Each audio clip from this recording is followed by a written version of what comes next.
So like I said, today we're going to be talking a bit about communicating with donors. So incorporating creative testing into your fundraising outreach program. So to start this off, I wanted to just ask a couple of questions of the group. Feel free to think of these in your head. We'd love to see some answers in the chat, but we want to get people thinking about, how you're currently talking to donors, reaching out to donors. So starting pretty broadly, how are you currently communicating with your donors? I'm going to keep my eyes on the chat to see if we get some answers here. So this could be, are you talking via digital? Are you talking via a direct list? Are you making phone calls? Are you sending emails?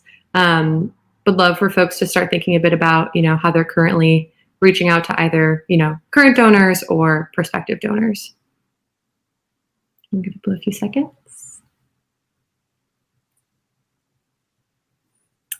And the next thing I want people to start thinking about is, how do you choose which messages to send out and to whom? So are you sending one type of message to all of your donors? Are you segmenting your messaging by different, aspects of your donor base? When you're choosing these messages, are you going based on, focus group, creative ideas, any sort of quantitative testing? Would love people to start thinking about this because I think it'll be relevant through the rest of the presentation. Cool.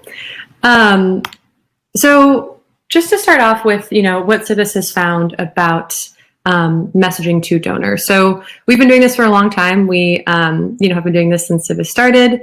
And through some of our meta-analyses, we've actually found that 43% of ads on average don't actually inspire or persuade customers or donors whatsoever. These ads are ineffective. They don't make people more likely to donate or support a cause or buy a product. And in fact, we've actually found that 11% of commercial marketing efforts actually cause backlash. So an ad that intends to encourage the consumer to purchase a product actually makes them less likely to purchase that product.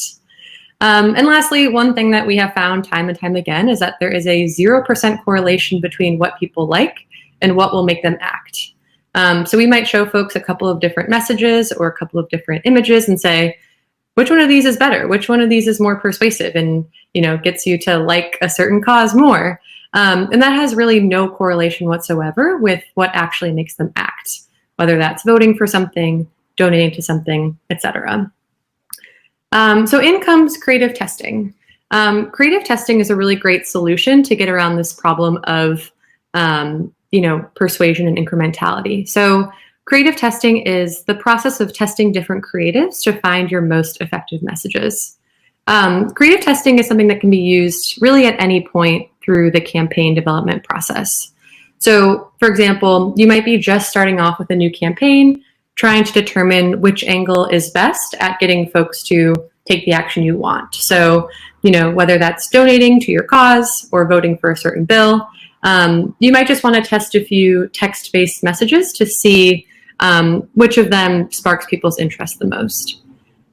This can be taken all the way through to kind of the very end of creative development. So we already have 3 different videos or 3 different spots, and we want to figure out which one we should put money behind on air or on social. Lastly, you might have those spots and want to see which one of these should I show to which different person. So, your organization might have 2 really distinct segments of donors that you want to, tailor your message to accordingly. And creative testing in all of its various forms can help you do this. So who might be interested in creative testing? There are a few different groups we find at nonprofits and other organizations that would benefit from creative testing. The first is going to be communications teams. So these are the teams who, brainstorm, produce, and execute campaigns, whether they're in person, digital, direct mail, etc. These teams can really benefit from creative testing in terms of learning who they should be talking to and how they should be talking to different types of people. The next team that might be interested in creative testing would be a development team. So these are teams who are focused on fundraising through nonprofits, especially through donations. And when you're soliciting donors for donations, obviously messaging is really important.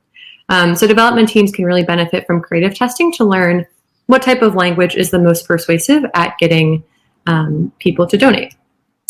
And lastly, marketing teams. So, along with the other two teams, marketing teams are really strategizing to spread a message, raise awareness, and bring in donations. So these teams might be planning campaigns for social media or for TV. And these teams can really benefit from learning some of those bigger picture learnings of what gets people excited about my cause, what gets people ready to act to support my cause. So why test creatives? We talked about, we don't really know, people might say they like a certain creative and that might not actually have any impact on whether or not they'll be persuaded to do something. For example, some recent research that Civis did around the COVID vaccine, we tested some messages to see which was most persuasive at getting people to take a COVID vaccine. And even though we know that people say they don't want to take a vaccine for safety reasons, we actually find that combating that with a safety-based message isn't effective. And what's more effective is telling a personal story about COVID. So for that reason, testing creatives in a scientific randomized controlled trial environment is really important. We'll talk a bit later about what that means.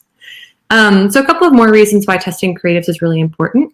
The first is understanding your target audiences by identifying which messages are persuasive and with whom they resonate.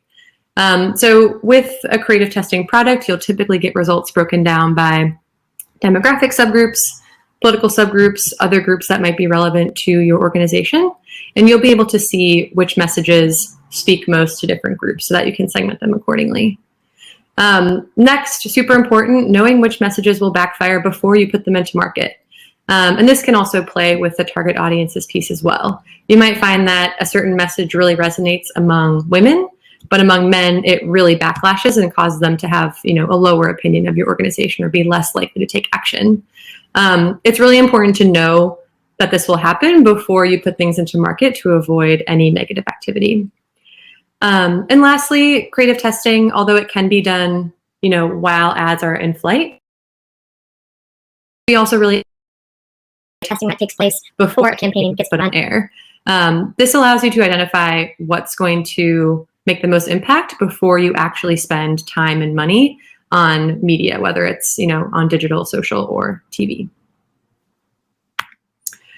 So next I want to walk through a quick case study. Last year, we had the opportunity to work with an organization, USA for UNHCR. This is an organization that advocates for refugees. And they wanted to learn how they could develop messaging that would encourage people to donate money towards direct cash assistance.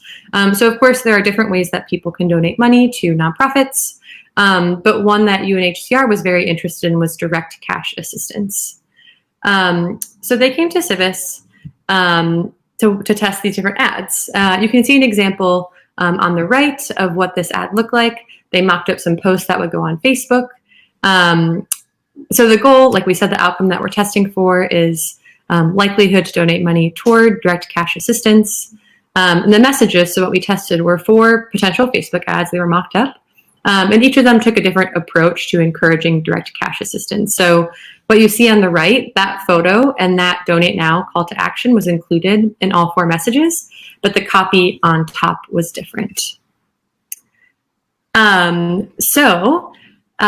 Now I'm going to ask you all to participate again really quick.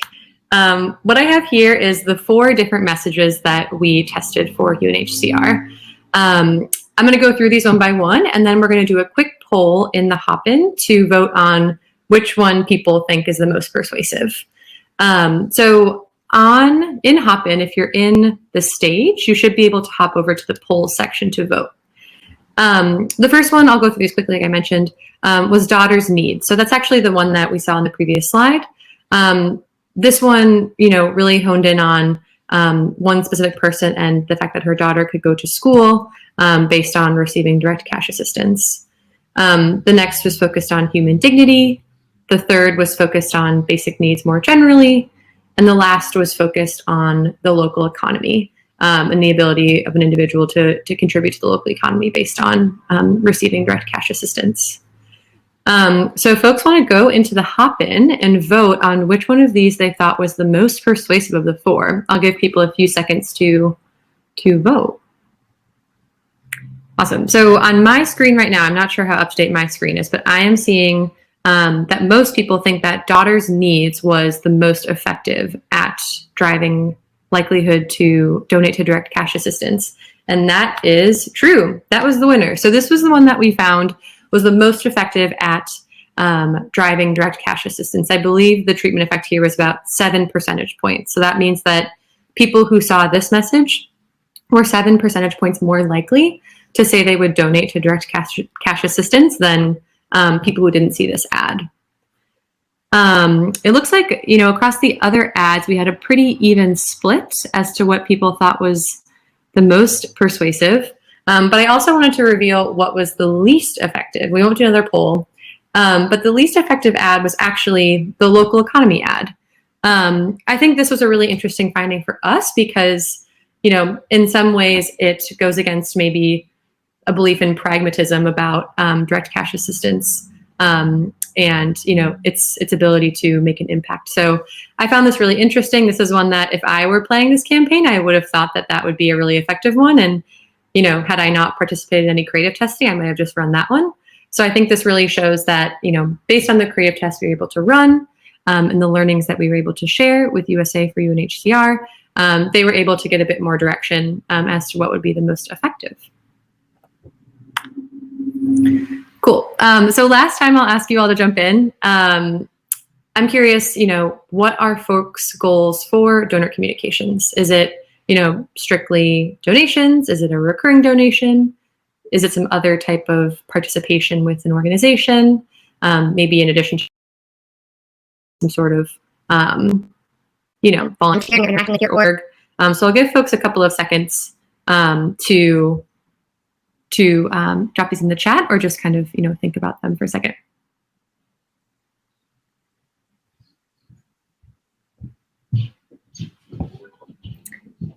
Cool. So the reason why I wanted to ask that was just to start to get the wheels turning for folks as to how they might be able to use creative testing within their organization. So when it comes to creative testing, there are a lot of different options out there for running a creative test, but they'll all have some things in common. So the first is going to be making sure that you've clearly identified the goal of the message. Again, it seems pretty straightforward. We want to have a persuasive message, but it's really important that you hone in on what you're trying to persuade people to do. So in this presentation, we've talked a lot about donations. So is it an ad that has a call to action that says donate now? Or are you trying to do something a little bit different? Are you trying to increase the perception of your nonprofit, people's favorability of your nonprofit? Do you want to encourage folks to take action? Do you want them to contact a legislator or attend a protest? It's really important to figure out what your ad is asking people to do so that you can really test its effectiveness at doing so accordingly. The next step for running a creative test is going to be choosing which message you want to test. So like I mentioned earlier, creative testing can really happen at any point along the creative development process. So you might want to test simple text-based value statements to see which ones spark the most interest in people. But you could take that all the way to a fully developed creative. And here we have some examples of messages that you could test, including Facebook ads like you saw, Instagram posts, videos, email. We've tested the copy of SMS messages before. That's going to be the next step at really solidifying your creative test. And the third is going to be testing your messages. So like I mentioned, there are lots of different partners out there to work with when it comes to testing messages. Civis is one of those, and I'll talk in a minute about how our creative testing product works.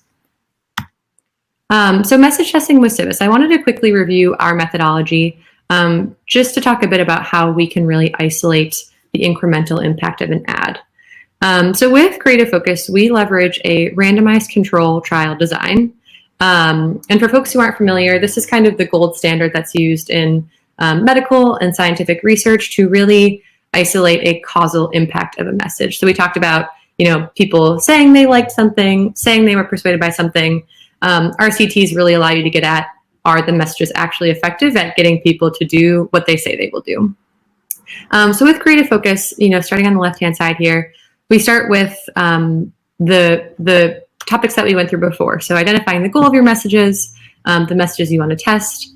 Once we have all of those collected, we're ready to launch the test. So we go out and we sample a representative sample of the universe that you want to learn about. So if it's a national test, we'll get a national sample that's representative of the country.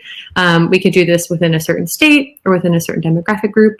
But we're going to go out and we're going to collect that sample. Then once people are in the survey environment, they are going to get asked the same set of pre-message survey questions. So we're going to ask everybody about their demographic characteristics, any political leanings. And we ask these questions for two reasons. One is so that we can weight our sample after we've collected all the data. Survey takers are not necessarily representative of the universe that you want to learn about. And so we want to ask folks some questions about themselves so that we can weight their responses accordingly so that we can really mirror that universe. We also ask the pre-message survey questions so that we can construct subgroups for results. So like I mentioned earlier, one huge benefit of creative testing is being able to see which messages resonate among different audiences. So the example I gave earlier was, message A really resonates among women and B among men. We ask people questions about those characteristics in the survey so that we can construct those subgroups. Then as you can see here, we do some randomization. So we're going to randomize everyone into either a control group or one of the message groups. And this next step here, these arrows show that after we ask all of the pre-message survey questions, we are then going to show the messages to each of the treatment groups. We're going to show nothing to the control group. And then we're going to ask everybody the same set of outcome questions. So this would be asking, how likely are you to donate? How likely are you to call your representative, etc. Asking about the outcome that your creative is encouraging. And then the heart of our analysis really comes in when we analyze how people who were exposed to a message, how they answer those post-message questions differently from the control group. So if people in the message one group were 60% likely to donate and people in the control group were 50% likely to donate, because those groups are identical in every way except for their exposure to a message, we can say that the exposure to the message actually drove an incremental impact of 10 percentage points. And that's, kind of the heart of the creative test. So just to sum up the different ways that creative testing can help nonprofit organizations. One is it can inspire action among your donors. So if you're hitting the right people with the right message at the right time, you can really inspire action among these people. So whether that's donating, supporting a cause, etc. Developing impactful campaigns that resonate with your supporters. So being able to look at your impacts among both current supporters or new supporters or lapsed supporters. Creative testing can help with all of those. Attracting and retaining donors. So making sure that you're continuing to provide messaging that's relevant for your donors and identifying which messages resonate best with which audiences.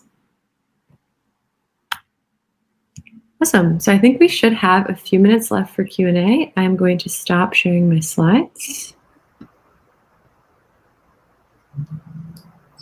All right, awesome. Well, thank you, Haley. I mean, going through that, what's very clear is the need for testing and the impact that it can have as organizations make decisions. One question that has come through the Q&A is there testing to help determine donor communication frequency? Because as we often know, sometimes donors are bombarded with, it could be mail, it could be digital, it could be all sorts of things. What's a tool or how should organizations think about donor communication frequency? Yeah, that's such a good question. I would say, this is something that we can definitely follow up with offline. I think it might take a little more thought. I think when we think about creative testing, we're really focusing more on the content of the ads and making sure that people are receiving the right content or the content that will resonate most with them.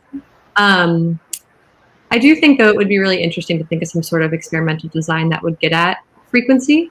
One thing that we can simulate in a survey environment is like showing people 3 ads in a row. We might be able to play around with some sort of design like that to get at like what's the ideal number of exposures to get. But yeah, I mean, really good question. I think we can think about it a bit more and follow up with this person offline too. Yeah. Okay. That sounds great. The other thing that's coming to mind based on the presentation and what you've just shared is, seeing how one ad can really make a difference for an organization. Can you share kind of what are some examples that you've seen and some of the outcomes from that? Yeah, definitely. I mean, I think, we have done creative testing for a really wide variety of organizations.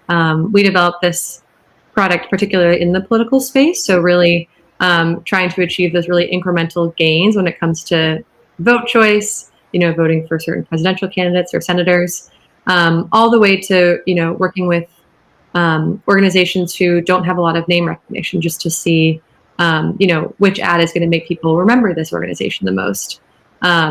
A few other examples that I thought were really cool.